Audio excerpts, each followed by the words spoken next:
Well, hello there, and welcome back to the Thai Expat Daily Show. I'm your host, Kira Mack, as always, and delighted you've been able to tune in with us yet again today. Now, before we get into the show, as always, don't forget to like, subscribe, and share this if you get a chance. Also, if you like listening on podcast players, there's a link down below in the description that will take you to a website where there's a host of various podcast players available that the show is on. And finally, if you do get some value from the show, you enjoy the show, don't forget you can buy us an old cappuccino or a latte down below. Link in the description. Now let's jump into the top 5 stories doing the rounds today. Suspects in kidnap-murder of Chinese student arrested in Wuhan. The 3 Chinese suspects in the abduction and murder of a Chinese student in Thailand have been arrested in Wuhan and will be prosecuted in China, the National Police Chief announced on Tuesday. The murder is now being attributed to a romance turned sour. Police General Damrong Sak said the men could be sentenced to death under Chinese law. The 3 Chinese men were arrested in Wuhan, China. They would not be returned to Thailand for trial because there is no extradition treaty between Bangkok and Beijing, he said.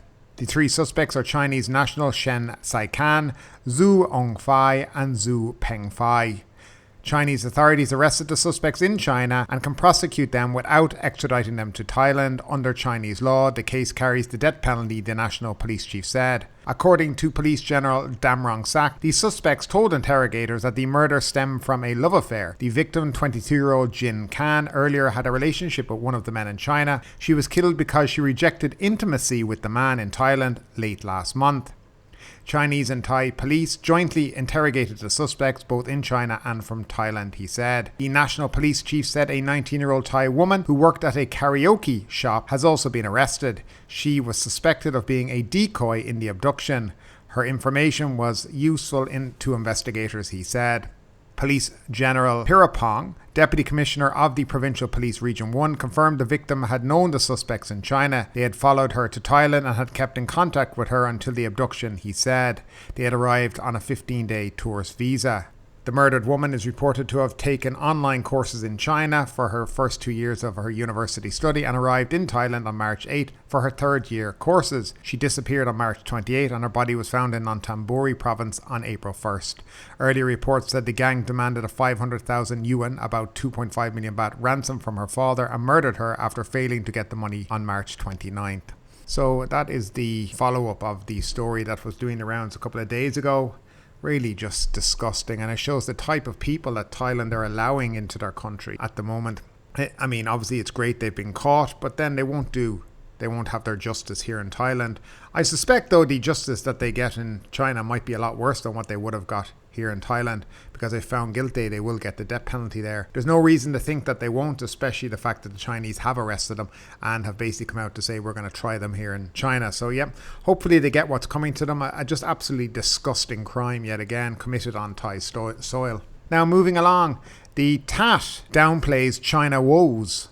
The Tourism Authority of Thailand has played down concerns about monopolised foreign tourism businesses and $0 tours as long as strict law enforcement and collaboration with Beijing continues, while Thailand is targeting high-value tourists over volume. TAT Governor Yuttasak Supasorn said his office in China will continue to monitor these issues, ensuring only Chinese tour companies certified by the Chinese government are allowed to send tour groups to Thailand. Moreover, the increased overall tour package prices due to high airfares have helped prevent these issues. Additionally, most Chinese are preferring to become independent tourists, he said.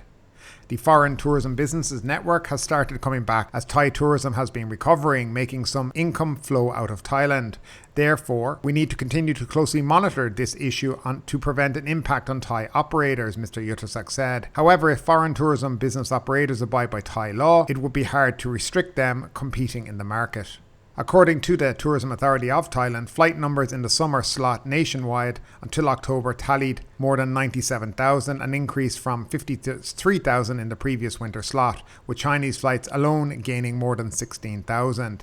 This year, the TAT is promoting Thailand as an all-year-round destination to maintain occupancy rates at desirable levels.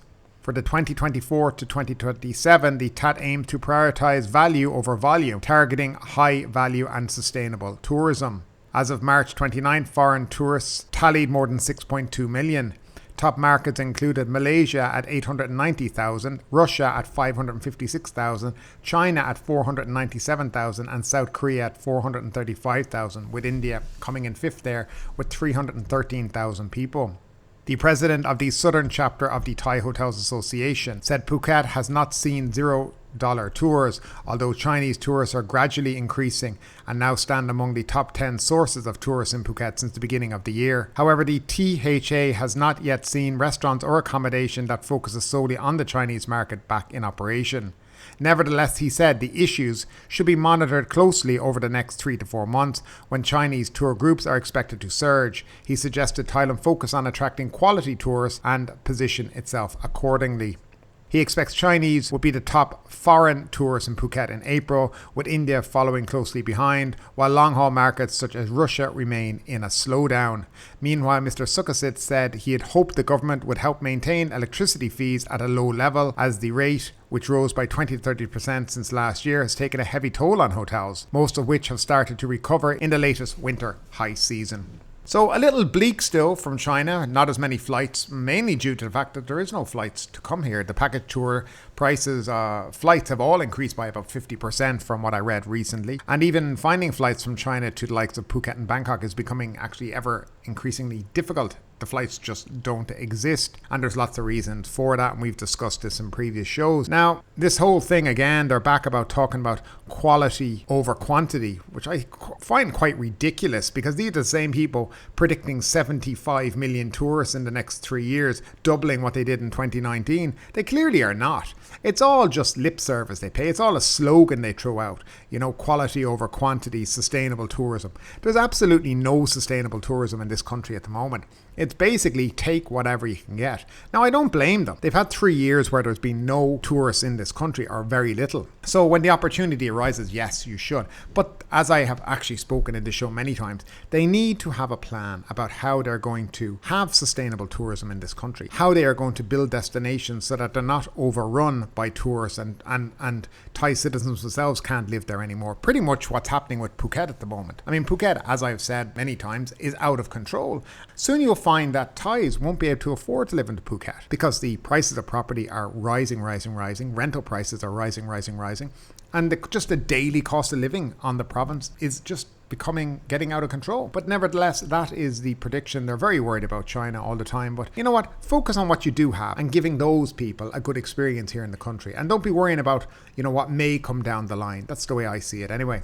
And moving along with official confirmation, Thailand reverses visa policy for tourists from 60 countries. Thailand has reinstated its 30-day visa exemption policy for tourists from roughly 60 countries, effective Saturday, April 1st, marking a reversal of a previous regulation that allowed visitors from those countries to stay up to 45 days without obtaining a prior visa. Tourists from mainland Europe, the UK, the US, Australia, Saudi Arabia and other countries will now only be granted a 30-day stay in Thailand if they choose to enter the kingdom without obtaining a prior visa. According to the Tourism Authority of Thailand, visa-exempt visitors will have the option to extend their stay once for an additional 30 days if they go through immigration, allowing them to travel the nation for a maximum of 60 days. Visa-exempt countries will also have another option to obtain a 30-day extension by briefly leaving and re-entering the country. However, land border crossings can only happen twice per calendar year. While there are no official restrictions on entry by air, immigration officers have the discretion to refuse tourists entry and require them to obtain a formal visa from a Thai embassy beforehand. Additionally, the visa on arrival period, which has been extended from 15 to 30 days, has now been reverted back to 15 days for countries considered visa on arrival. The TAT reportedly plans to approach the new government after the general election to potentially revise the visa again to attract more tourists. So that's just confirmation of what we brought to you on the previous show. I'm not sure what the reason for not extending it is now. It could be the issue that now we have a caretaker government because the election has been called and they are not able to actually change policy like that because it's only a caretaker government. So that could be one of the reasons. Very unfortunate. I think the 45 days had been working very well for Thailand, and the 15 to 30, which was basically for 17 countries that relied on the visa on arrival, where you paid, I think it was 2,000 at the airport and you got this visa stamped into your passport. I think Russia was one of the countries. So the visa on arrival was doing very well, getting 30 days, and Russians seem to be staying longer because they could. But now that'll be cut back to 15 days and they'll just get a 2-week holiday here in the country and then have to leave. It's a strange decision, but maybe it is out of their hands. I'm not quite sure. But at the end of the day, 45 days, if you're we're back up and running here in Thailand. Things have changed.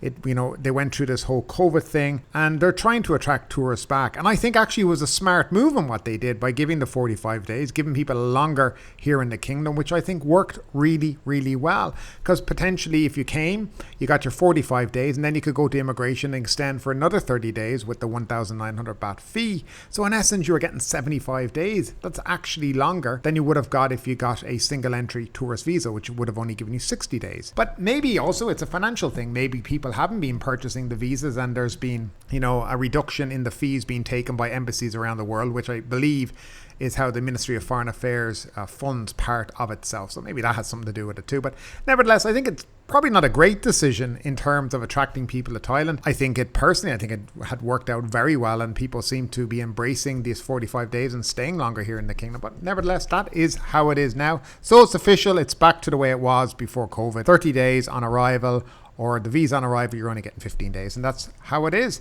Moving along, police are targeting rental companies taking public parking spaces in Phuket. Interesting, because I just talking to a friend of mine about another part of Thailand where I was just saying it's ridiculous that all the parking spaces on the road are taken up with rental companies. Is that even legal? But nevertheless, Police Major General Serpan Sirakong, Chief of the Phuket Provincial Police, has ordered officers to take action against any motorbike rental shop that occupy public parking spaces solely for presenting their rental bikes to customers. In an order issued on Saturday, Major General Serpan instructed Phuket City Police Chief Colonel Pratong to spearhead efforts to make parking spaces available again to the public, with special attention to be given to motorbike rental operators on Montree Road in Phuket Town.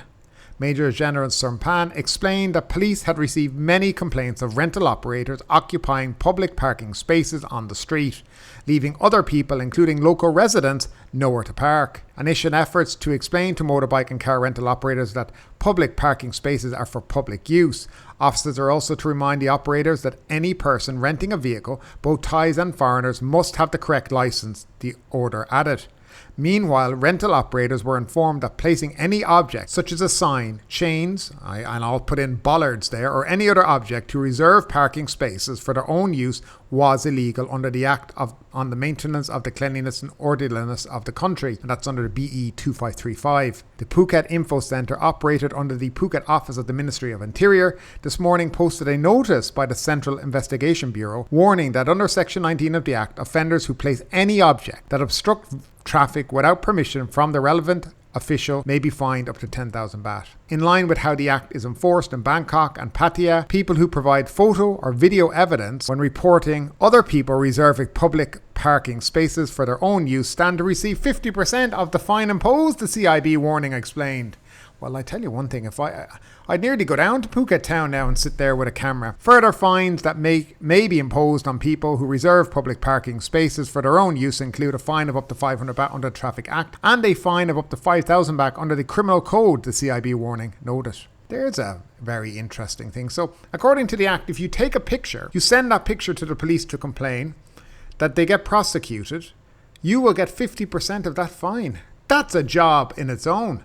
I reckon you could spend every day in Phuket walking around doing that job and making an absolute fortune. I wonder did they actually pay out though. Nevertheless, our final story of today, and it's not the cheerful story that we always have at the end. Chiang Mai hospitals overflow with pollution sufferers. And again, as it continues up in Chiang Mai, Chiang Rai and other areas of Thailand, air pollution in Chiang Mai has reached hazardous levels, with people suffering from respiratory illness filling up local hospitals, the Chiang Mai University Faculty of Medicine reports. Consistently high PM2.5 levels in the northern province have led to many residents seeking medical attention for respiratory illnesses, including asthma and inflammation. A total of 12,671 patients, yes, 12,671 patients sought treatment for lung problems between January 1st and March 31st, the 1,400-bed Mahara Nakhon Chiang Mai Hospital reported on Saturday.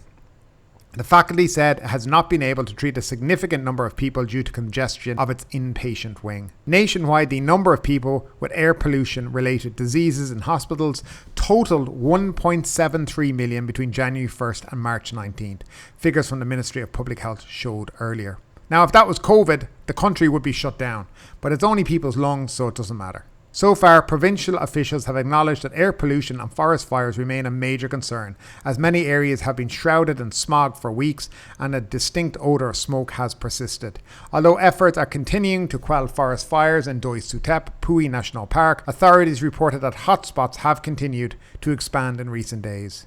According to IQAir.com, Chiang Mai was reported to have the air quality index of 216 on Saturday afternoon and remained the world's most polluted city, followed by Guangzhou in China and Hanoi in Vietnam. And again, there's not much to say about this other than what an absolute disgrace this has become. I wanted to go to Bangkok next month and the wife basically said, no, PM 2.5, we're not going there. So yeah, people are turning away from different parts of the country because of this issue, and I'm pretty sure that tourists are as well. So I think it's something the Thai government need to get their act together on and just get a plan and get it sorted. It's gone on far too long. And this kind of thing, when you see there's 1.7 million people this year have had issues because of it, that's a problem. Like I said, I mean, if that was COVID 2 years ago, the country would be in lockdown. We'd be all told you can't leave the house. We'd be told to have to get 20 injections, vaccines. That's what happened. But if it's people's lungs and, well, that doesn't really matter. Public health is public health and people need to be protected. And when it's a man-made issue that's causing the problems, then yes, the government should step in and put an end to it. And that's my opinion. I'd love to know yours. And guys, like every story we have today, your comments, your opinions, please put them down below in the comment section. I love to read them. I love to hear what you guys are thinking. And that's it for today. As always, thanks again for tuning in, and we'll talk to you again in a couple of days. But ultimately, with this story or anything else that stood out to you today, I'd love to know your thoughts in the comments down below. Because yes, this is a news show, but it's also a conversation. Now keep that conversation going. Make sure you like this video, subscribe to the channel, share the video, and do all the good stuff that does help that YouTube algorithm. But ultimately, my name is Kieran Mack. You've been listening to the Thai Expat Daily Show, and we will see you next time.